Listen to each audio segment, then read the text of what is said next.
Yes, I am. Thank you, Carol. Okay, great. Hi, everybody. Wonderful. Thank you, Carol, and thank you to Dr. Gloucester, and thank you so much, Dr. Howard Adams. That was a very inspiring presentation.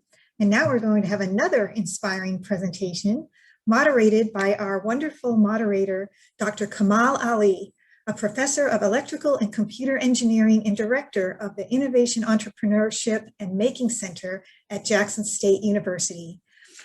Dr. Ali, I turn it over to you. Can you all hear me? Mm-hmm.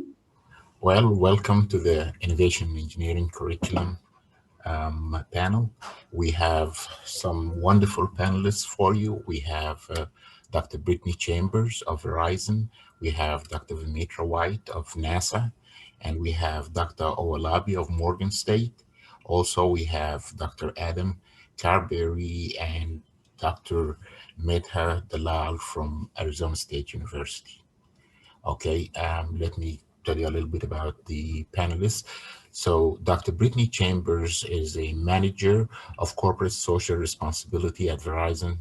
She oversees the VIL, the Verizon Innovative Learning Program, which serves over 45, 46, definitely over 45 colleges nationwide. She additionally worked on the Verizon-led initiative that is geared to prepare people of greatest need for STEM jobs of the future.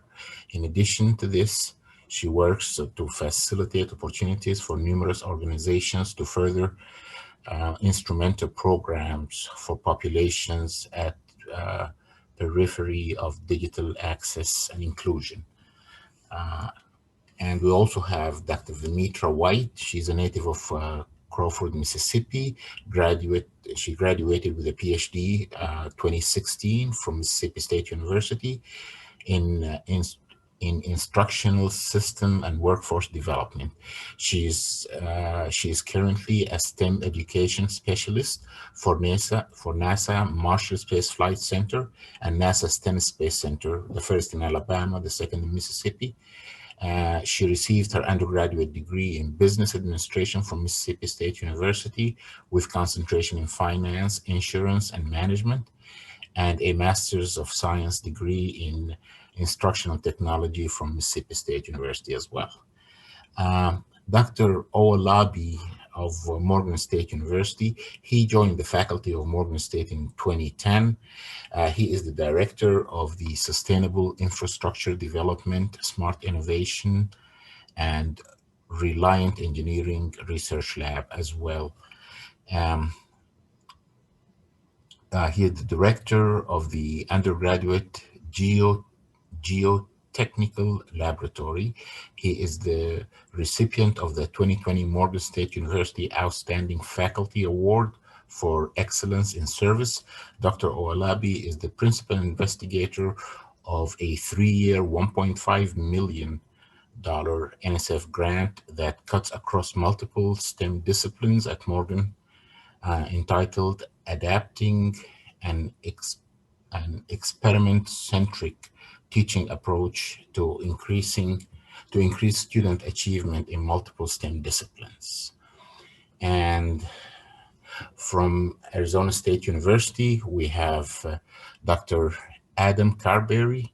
He's an associate professor at Arizona State University in the Fulton School of Engineering, the Polytechnic School. He earned his BS in Material Science Engineering from Alfred University, and he received his MS and PhD both from Tufts University in chemistry and engineering education, respectively. He is a co-PI for the Engineering for Us All, which abbreviates E4USA, a nice acronym, and PI for the E4USA Plus First program, which aims to democratize engineering education for all. Okay, he currently serves as the graduate program chair for the Engineering Education Systems and Design PhD program. And Dr. Medha Dalal they work together Arizona State University. She is a postdoctoral scholar in the engineering education program at Arizona State University. She holds a PhD in education from Arizona State University, a master's in computer science from New York University, and a bachelor degree in electrical engineering. Her research explores ways of thinking to address complex engineering education challenges and democratize K through 12 engineering education. Dr. Dalal has co-designed and taught multiple teacher professional development workshops for the Fulbright Distinguished Award in Teaching program at Arizona State University. And so we have a fantastic panel, and the way this is going to work I'm going to ask the panelists to go ahead and present their or give their presentation.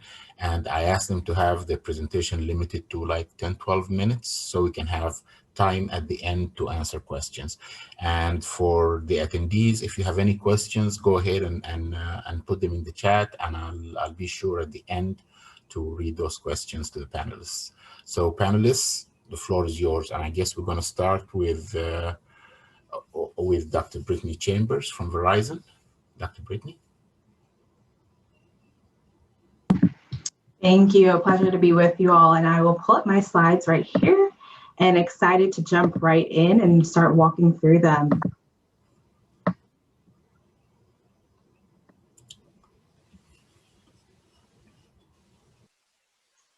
All right.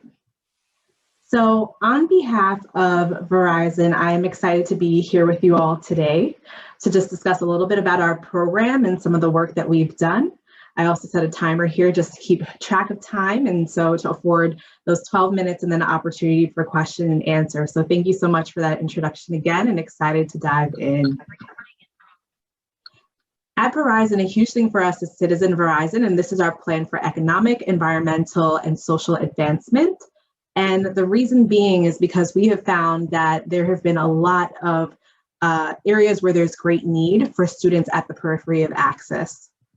So with that, we're committed to moving the world forward for all and providing these accessible opportunities through digital inclusion, climate protection, and human prosperity. Of that, I sit on the digital inclusion team, and a huge focus for us, I know we're all here today to discuss engineering and career pathways and opportunities through K-12. And so when we look at the statistics, we see that 25% of US tech jobs in 2018 were occupied by women. Roughly about 14% of the jobs by 2023, which is 375 million jobs, will become more tech integrated jobs. So we're looking at larger populations where we'll need a greater representation of diverse groups. And not only that, currently 15% of computer and mathematics jobs are filled by some underrepresented populations, and those at the lowest periphery of those populations, which are often Black and Brown or Black and Latinx communities. With that, a huge goal for us is to provide 10 million youth by 2030 with access to jobs of the future. And how we do it at Verizon is in a few different strategic ways, which I'm really excited to share with you all. We believe that helping and supporting students at the very beginning of their journeys is important. And so we challenge ourselves each and every day to think of innovative ways that we can do that. So with that, I want to share with you all Verizon Innovative Learning. And this is our key goal and vision to be able to inspire students through various supports and touch points. The first being schools. We also have year-long out-of-school programs. We aim to make 5G accessible where available. We offer professional development opportunities. We offer teacher training pathways, and we also offer innovative labs.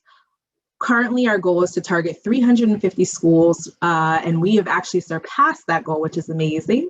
And over the next few years, we're looking to bring 5G to 100 schools. So we have a massive commitment to move the dial and to support those statistics of under-resourced populations that I mentioned by giving them greater access. And we believe that since 2012, it's been important for us to do this by offering opportunities for STEM education learning at the middle school level. Middle school we found to be a very transitory year for students. And during middle school, students are starting to determine what their career trajectories will be in the future. If we are able to afford students the opportunity to identify those through these targeted programs on the left-hand side here, we've found that we've been instrumental in making a massive impact. So with that, I'll start with our Verizon Innovative Learning Schools. And in our schools, we offer 2 strategic programs, a one-to-one device model, as well as a hotspot model. In the one-to-one device model, students are paired with up to 4 years of internet connectivity and access on a device, such as an iPad or a Chromebook. Then we offer, of course, content filtering to ensure that it's secure to school standards and student safety needs. Then we also provide teachers with amazing professional development opportunities. And then some schools are eligible for those learning labs that I mentioned previously, which I'll share a little bit more on. In addition to that model, the pandemic has caused us to make a major shift. And as many of you all know, students have gone remote. We've had some unique experiences where we've had to adapt and evolve the way that we negotiate our living environments and our learning environments. And with that, we offered a hotspot model.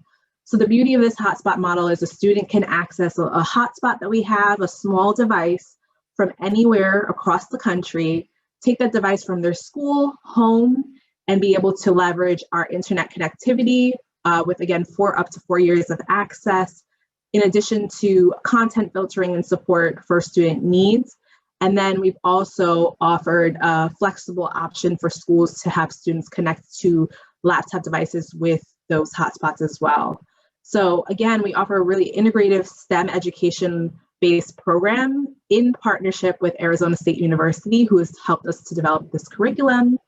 And all of this is facilitated through one of our nonprofit partners known as Digital Promise, who helps us to connect with these schools. And if you look at Digital Promise's website for Verizon Innovative Learning, you'll see a potential application checklist or a portal where you can apply for more information on our next round of cohorts for schools. Of this, we've had some amazing results in 2020 in the midst of unique circumstances that have arisen over the years. 92% of teachers have found this program has helped them explore new ways of learning.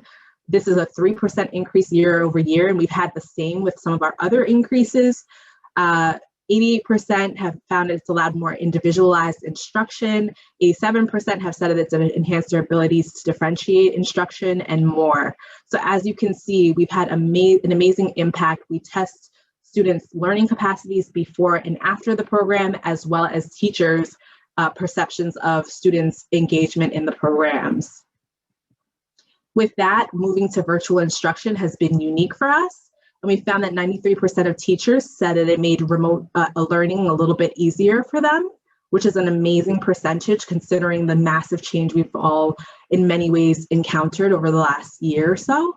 88% said coaches said their experiences were positively impacted with the guidance that they provide teachers. And 92% shared that the professional development helped prepare them for remote learning. So amazing statistics here as well too.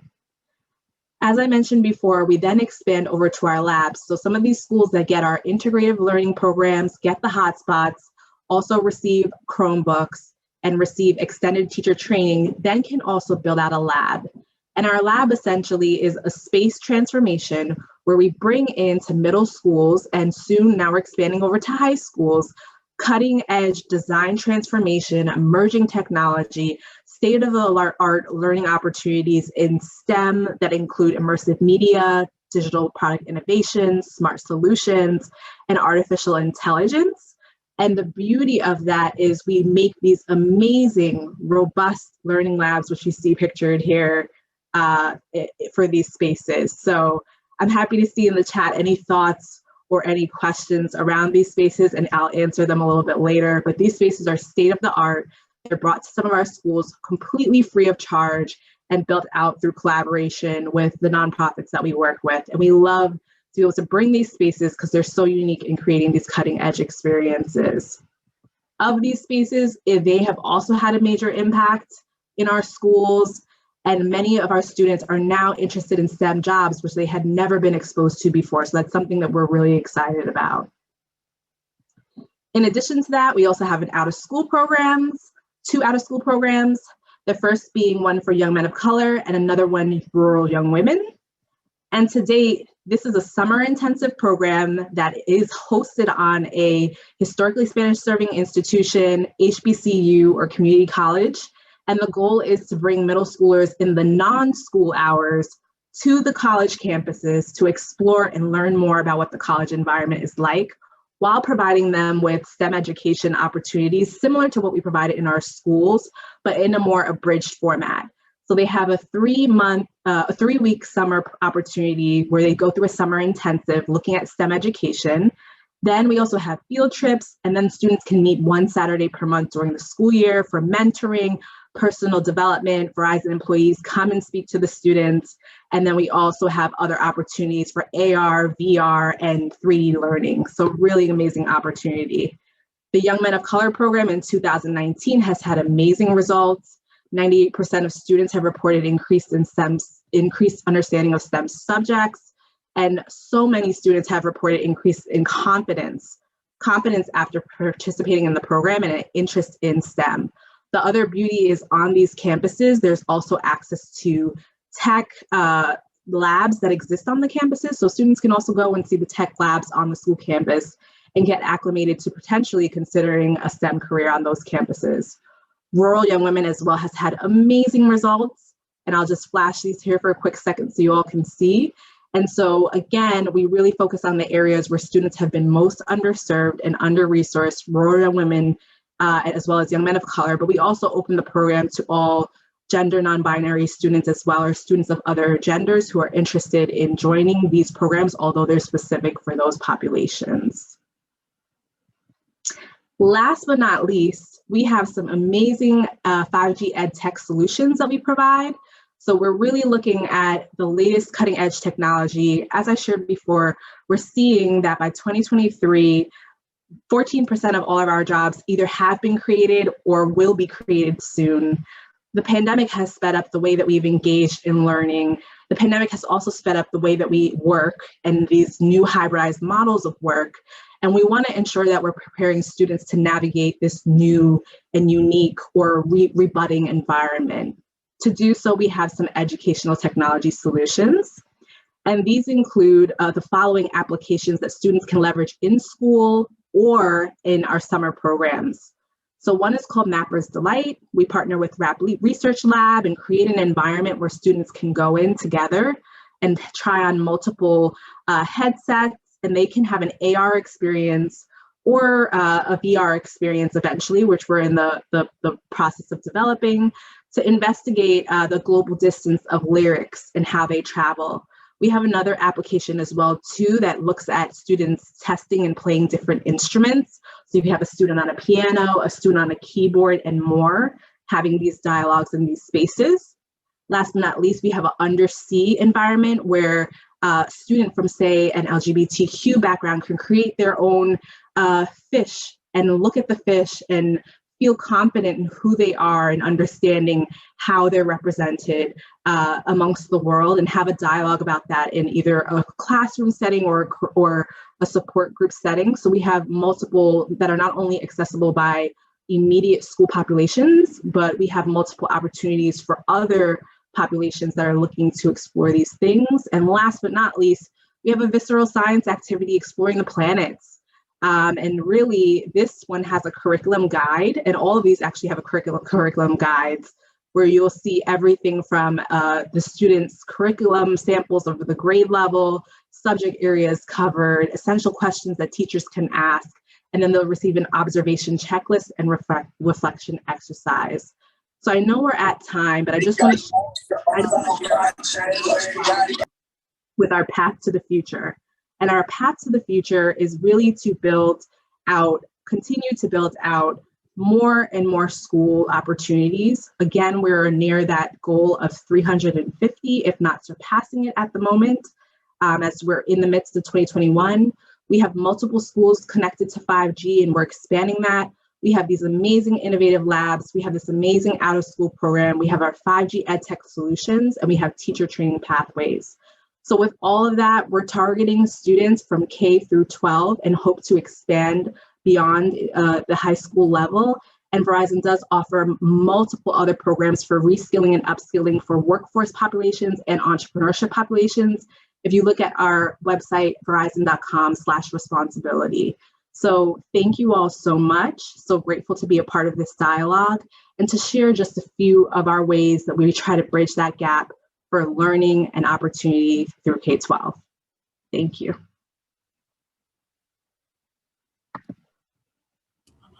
Thank you very much. And our next panelist is Dr. Vemitra. Are you there? I see you there. Yes, sir. I'm just making sure my presentation is sharing. Okay. And I'm not sure what you all can see because I can't see it, but hopefully it's on the screen. Yes, it is.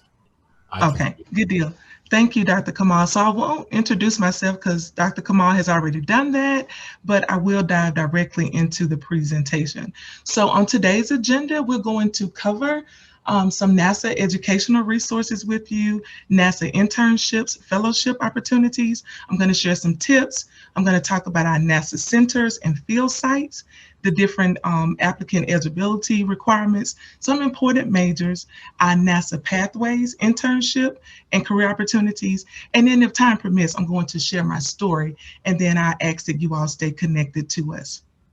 So unlike Brittany, I don't have a timer set, but I'm going to try to get through the information that I have. So our NASA STEM engagement site, it provides information and educational resources for K-12 students, for college students at both universities and community colleges as well, and for higher education faculty and staff members. So as you can see here, the red arrows are pointing to the different tools that you all can use. So when you get a chance, please visit our NASA, www.nasa.gov/STEM for more details, just so you can stay in the know. And so I'm going to place that link inside of the chat box once I get back to the screen where I can see it, so that you all can just dive into these resources that we do have available for all of you that I do believe will be very useful to you as a collegiate student. Now, I'm sure that most of you are aware, and for those of you who are not, NASA and its commercial partners, we just sent American astronauts to the International Space Station. And this happened last year, back in May of 2020, from the Kennedy Space Center for the first time since the end of the shuttle program in 2011. So even more recently, in April of 2021, just a couple of months ago, we sent 4 astronauts on a mission to the International Space Station. So yes, at NASA, these are some very, very exciting times. And this is just the beginning of our agency aspiration for space travel. Now, the other big initiative, and I'm super excited to share this one with you all, is that NASA is working on a return to the moon. A return to the moon, how exciting is this? So the plan is to send the first woman and the next man back to the moon to establish a sustained presence and a future with a focus of establishing human presence on the surface of the red planet. And then we plan on going to Mars. So hang in there with us. We have some exciting things going on at NASA. NASA has named this program Artemis, which is the twin sister of Apollo, for those of you who are familiar with mythology. Now, the Apollo missions, they lasted from 1961 till about 1972. So to get you all just excited about this initiative that we have going on at NASA, I'm going to share with you all a link. It's about 1.5 minutes long, and it's titled We Are Going. So I'll place that in the chat box because I can't see it. So I'll place it in the chat box here a little later. So I do recommend, I highly recommend that you keep an eye out for projects that you as a student can participate in. Now for NASA projects opportunities, you can check out our website at NASA's Artemis Student Challenges. And these challenges usually range for middle school students all the way to college students. So from middle school to college, and then the participants, they get to incorporate the different elements from the Artemis program into their projects. Now, many of you may be wondering, well, why is this such an exciting time for us at NASA? So let me tell you why. Let me just explain just very, very briefly, why is this such an exciting time? So you, yes, you, each one of you, and we call you guys the hashtag Artemis generation.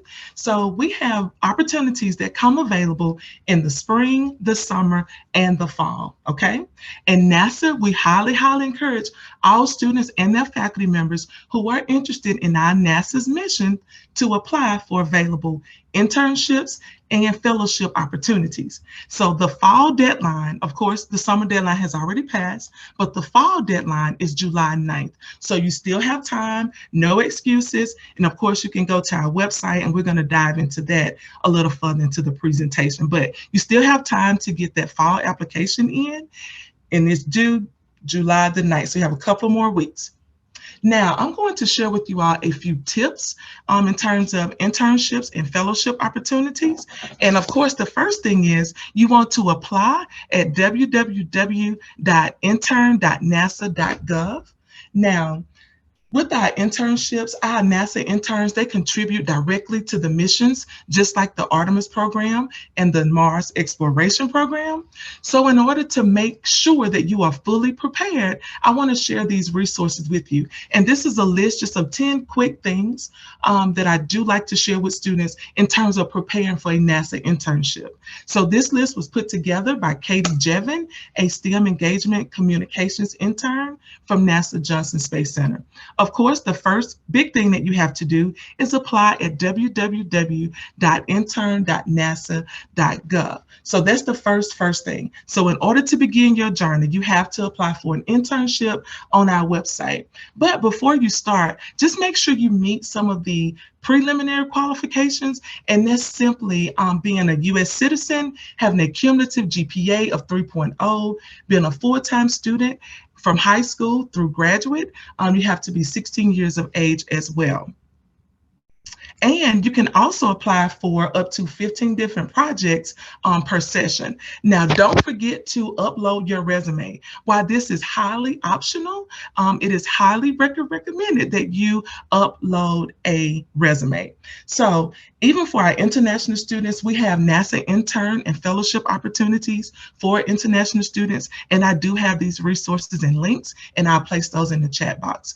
The second tip I want to share is to seek a mentor. Dr. Adams have already spoken to us about seeking a mentor, but what I will share is that each NASA intern is paired with a mentor for their particular project. So understanding the mentor and mentee relationship is very, very critical.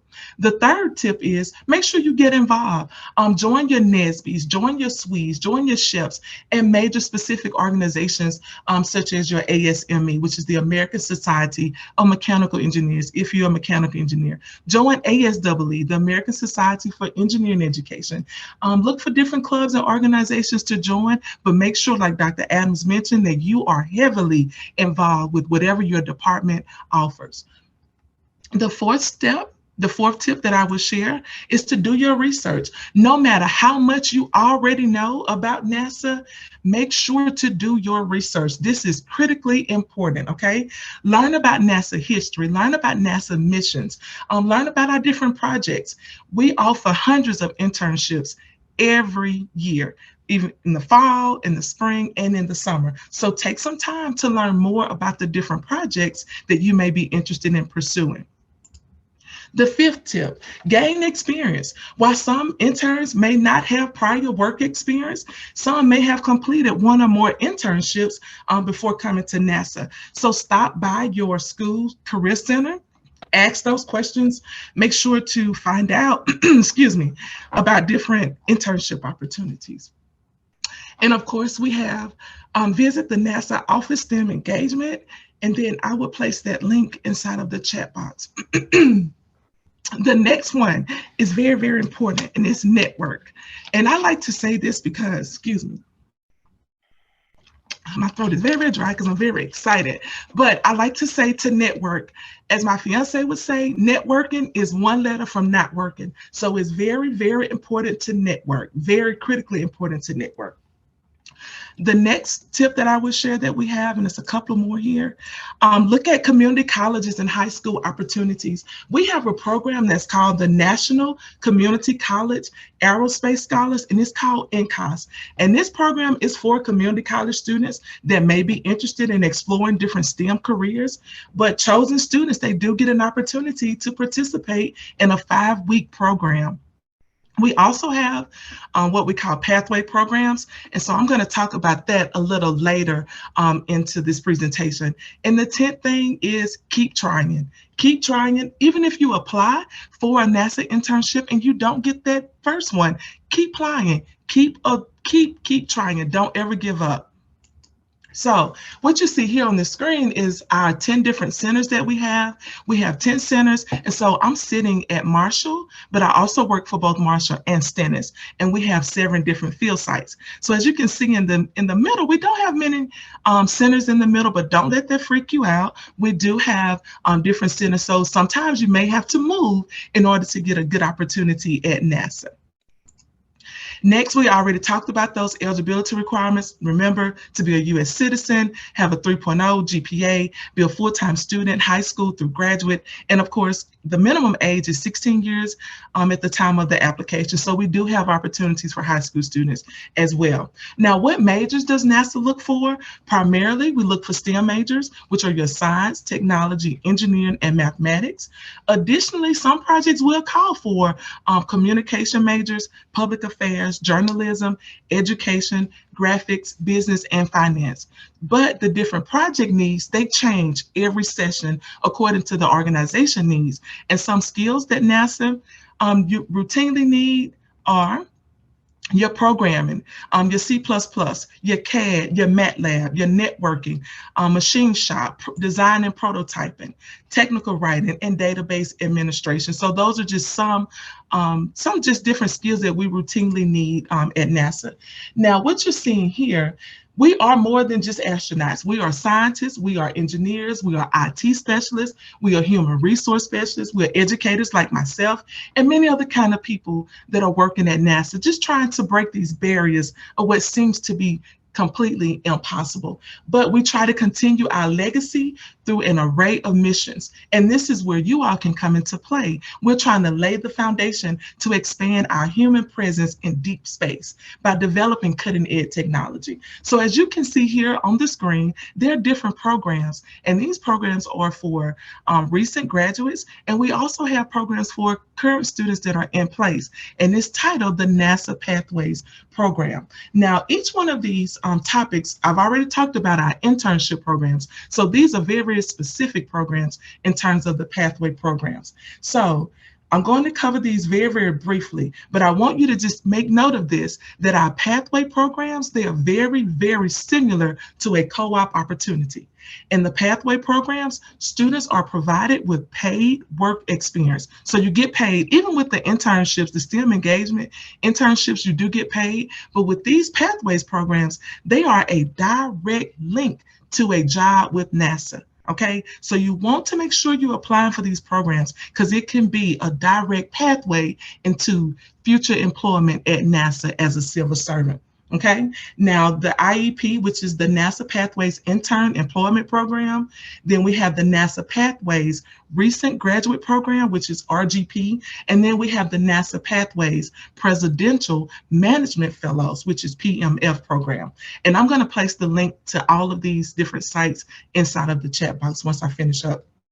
Now, don't freak out if you're not in a technical session, in a technical degree program, because students from technical and non-technical programs can apply, and they are highly, highly encouraged to apply for these different programs. Now, I've already said that each one of them can provide opportunities for you to work and explore careers while still in school. Now, if you successfully complete one of these programs, then your job can possibly be converted to full-time employment. So this is what we're doing at NASA to help recent graduates, to help students that are currently enrolled, and even some fellows in terms of faculty members and assistant faculty members and associate faculty members. So we have fellowship programs, okay? So I'll place the link to this inside of the chat box so you all can go and view the site yourself. But what you see on the right-hand side are different requirements in terms of the STEM engagement internships GPA and the Pathways internship program GPA. And you can see there's a slight difference. For STEM engagement, you got to have a 3.0. For Pathways internships, you can have a 2.9. And of course, you have to be enrolled as a full-time student. And you can see those eligibility requirements on the screen. And if you don't have access to the PowerPoint, I'd be more than happy to send this to you once we finish up. So again, do take advantage of these programs. And as a federal agency, we offer thousands of opportunities for these particular programs. Now for our Pathways program intern options, we have two different tracks. You can either choose a multi-center track or you can choose a single center track. Of course, the multi-center track is if you're interested in exploring multiple NASA centers, so you'll get an opportunity to rotate from one center to the next. Now, of course, the single center track, it is simply for one center. But we're going to talk very briefly on this next slide about what that looks like, because we've covered the different programs. Let me go back one. Now, when you are looking for these jobs, I know you may be wondering how to apply for the NASA Pathways opportunities very specifically.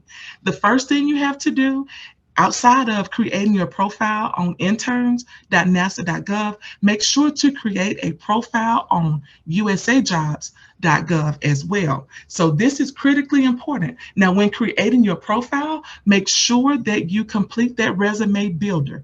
Please, please, please, because our hiring managers can actually go in and search for your resumes. So make sure you complete your profile to its entirety on usajobs.gov. Now, what's critically important here is to make sure that you are searching and using those key terms when looking for NASA Pathways opportunities. As you can see here, I use student training, Pathways internship.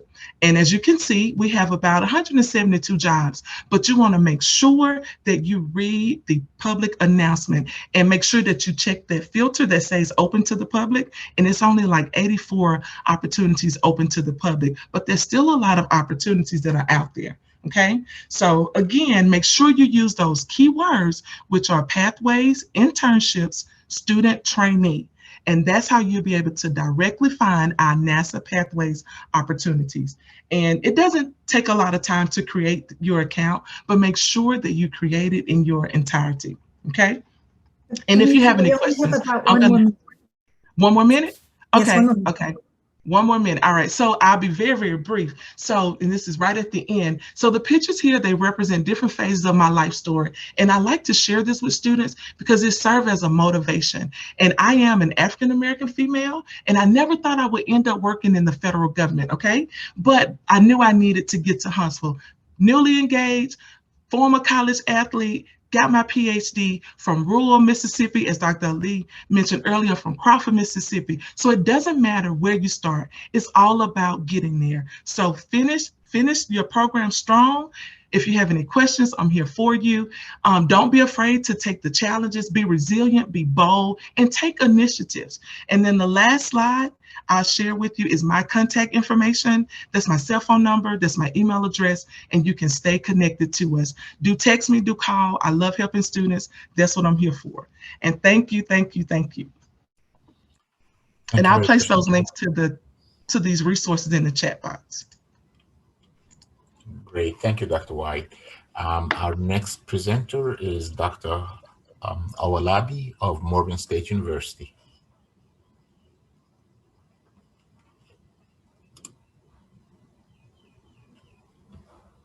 Thank you very much. I'm going to share my screen.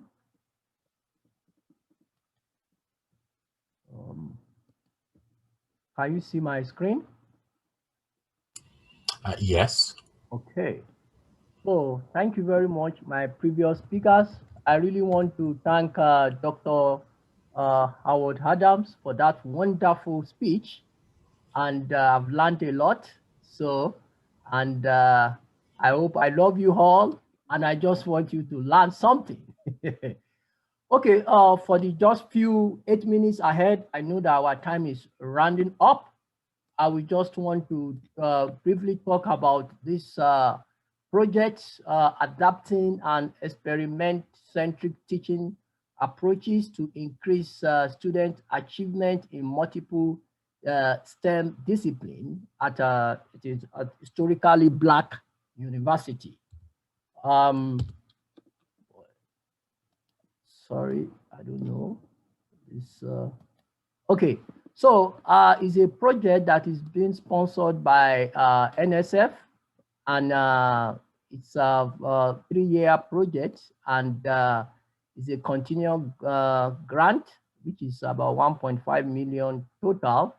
And Morgan State is the project site. We thank God for this. What is experiment-centric pedagogy? Is a teaching technique that utilizes hands-on activities through an inexpensive, safe, and portable electronic instrumentation system that can be used in classrooms and student laboratory to teach STEM concepts.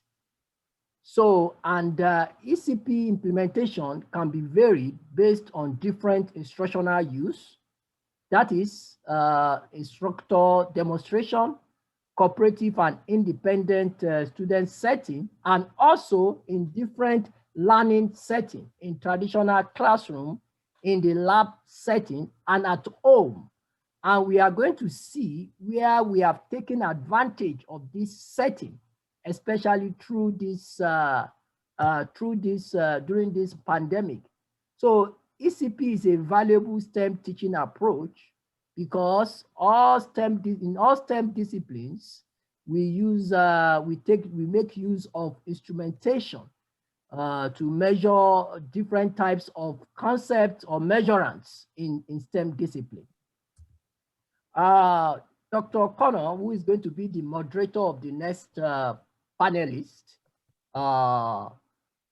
panel that we are going to have, which comprises of about 5 panelists, was one of those originator of ECP, in which here, this model that you have seen here, that is how to teach and introduce any concept or anything learning in STEM. So it has all these 4 phases. So your teaching can actually begin by experiment, rather than just giving the student the math and the science information. Just start to introduce to them through the experimentation cycle. And then you can continue to go through this cycle. So we made use of a device called, it's an analog device in which you attach your sensor or probe, sensor ranging from strain sensor that measures deformation, temperature sensor, oxygen level sensor, and then you connect it to the breadboard, you connect it to the ADLM 2000 or ADLM 1000, and then the results are displayed on your PC. And so in the past, ECP was successfully utilized in electrical engineering curricula at 13 HBCUs. And these were the results when it was implemented, yielded more positive outcome like increased knowledge of instructional practices and associated outcome, positive effect on prerequisite to learning, positive effect on immediate effective outcome, and potential impact on long-term outcomes. So it was only limited to electrical engineering. So the uniqueness about this project is in this project, we sought to answer these research questions. Does the experimental-centric pedagogy enhance student learning and motivation and secure curiosity beyond the field of electrical engineering? How do the different STEM fields integrate and customize the experimental-centric pedagogy to meet the learning objectives of coursework within their discipline? Does an experimental-centric pedagogy increase the engagement of undergraduate students in their STEM learning and lead to measurable and lasting learning gains. I'm going to show you that we have been able to answer some of these research questions. So these are the objectives of the project. These are the objectives of the project, which will be in line to be able to accomplish those research questions. That's the logic model. And now, then in March 2020, the pandemic hit us. So we were forced, whether you like it or not, to switch to online mode.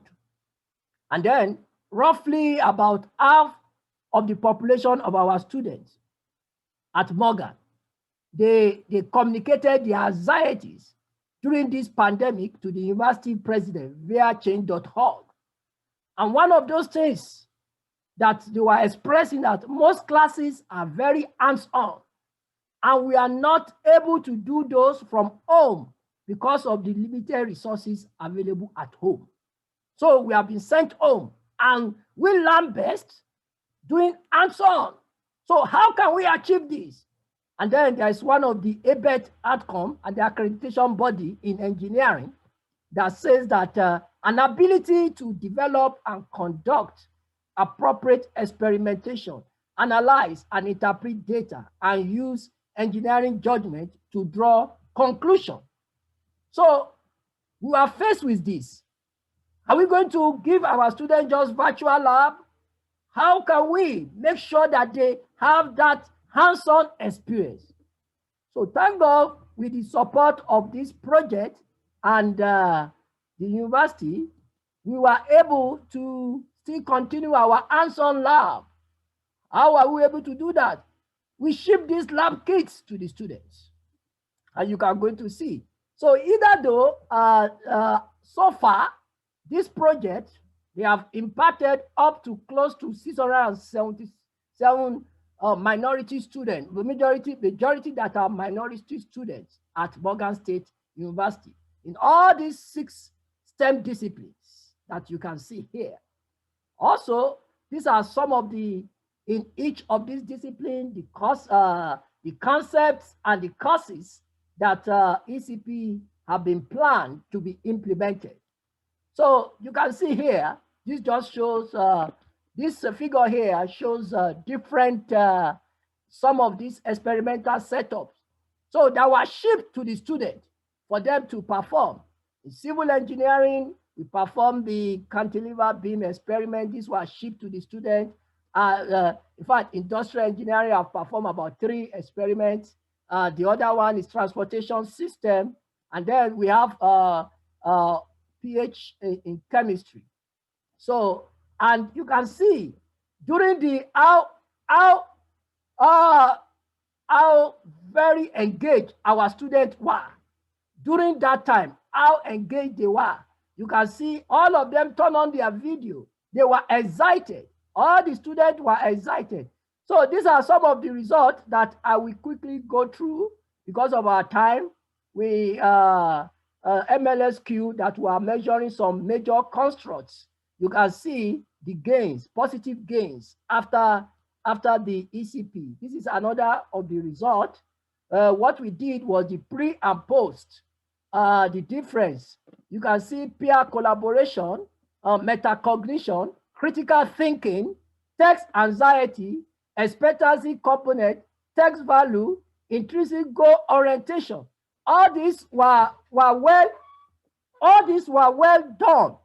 All these were well done, adequately done. You can see here that this shows a very good result from that implementation of ECP and perceived impact of engineering devices in coursework. So, and then we did classroom observation, and because of our time, in which we measure all these from our students, highly engaged pedagogy, active learning. You can see here, when we compare that with the other, the students were engaged. Running out of time. Oh, so thank you very much. So this is just have one more slide. So here you see that students were highly engaged, doing a lot of activities here. So thank you very much. Thank you, Dr. Owolabi. Thank you very much. Our next speaker is Dr. Adam Carberry and Dr. Medha Dalal.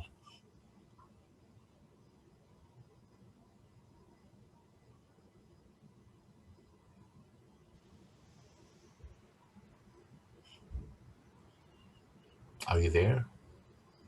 Yep. Can you see my screen? Yep. Okay. Wonderful. All right. I'm going to put a timer on here real quick and then we'll get started. Okay. All right. Thank you for the introduction, Dr. Ali, and thank you for having us here. Medha and I are going to share with you today some of the work that we're doing in the K-12 space through our, what Dr. Ali said, our cool acronym E for USA, or Engineering for Us All. So we're going to give you a high-level overview of our program. So the first and foremost, the first thing we did was think about what offerings are out there in the K-12 space, specifically at the high school space. And what we decided to do was to reinvest and try to redesign the different approaches that individuals are taking to address high school level and introductions to engineering. So we took a step back. We didn't necessarily remove all the math and technical components, but we wanted to identify what are the things that are hopefully going to get people excited about engineering, or at least allow people to understand what the real underlying reasons are for what do engineers actually do. And so we came up with 4 big ideas. The first is discovering engineering, understanding what it is, who it serves, and helping individuals develop an identity as an engineer. Second is engineering in society and understanding how engineering impacts the world and impacts people and understanding that connection. Number 3 was to understand engineering professional skills and recognizing that those skills are applicable to a lot of different disciplines, including teaming and communication. And then finally, this hands-on component that we have embedded in our curriculum around engineering design and allowing individuals to be able to work on projects with real clients and real people. So this project actually started in 2018. We had our first set of schools during the 2019-2020 academic year. Prior to all of this, our PI, Dr. Daryl Pines, who's now the president of the University of Maryland, met with all the engineering deans, met with then President Obama, and over 100 deans around the country recognized that there's a need for something different at the high school level. So we started out with 9 schools, and we're now expanding going into the 21-22 year to 60 different schools across the United States. You can see in the bottom right-hand corner, our green schools are our brand new states this year. Blue are old with new, and orange and yellow are what we have schools that are continuing in our program. You see, we're slowly moving across the United States. And we, as part of our mission, are trying to reach all. So you can see from the breakdown of our student enrollment, as well as our teachers that are teaching our class, we try to reach all different kinds of schools, charter schools, private schools, public schools, and try to reach schools that have various different populations, those that are underserved, and those that may have more resources available to them. So you can see that we've got a good percentage of our schools have greater than 50% BIPOC enrollment. We started also collecting in 2021 female and non-binary genders, and we have 43% of our total students in the 2021 year fell into that category. A big piece of our project is credit and placement. One of the big things that does not exist right now is an AP in engineering. We're not trying to design an AP in engineering, but we do recognize that engineering, it's hard to squeeze engineering into a very full high school curriculum that already exists. What do you take out? And so one way that we're trying to encourage students to at least explore this class, and hopefully we are going to reach everyone soon enough, is to allow for our course to provide course credit. And so we're partnering with a variety of different institutions across the United States, continuing to expand these options. There are a variety of different models, and this is why it's taking a little while to determine what model is going to work for each institution.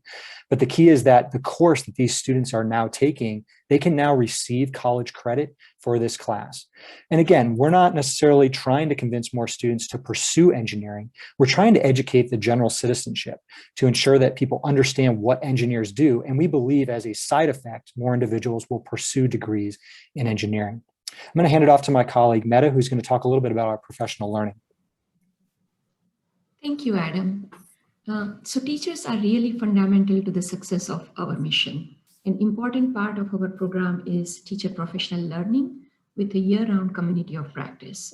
So we welcome teachers from all different backgrounds, regardless of their gender, race, ethnicity, and also any prior engineering experience.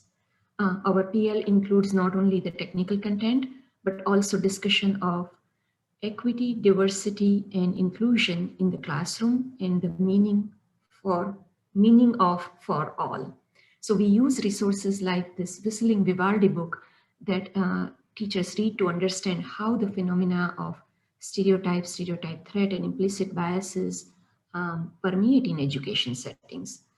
They discuss solutions and implement inclusive practices in their classrooms. Our community of practice that I mentioned leverages basically the collective knowledge of teachers and other stakeholders to ultimately support students in their higher education pathways. So our community includes university partners that Adam mentioned during the credit and placement talk.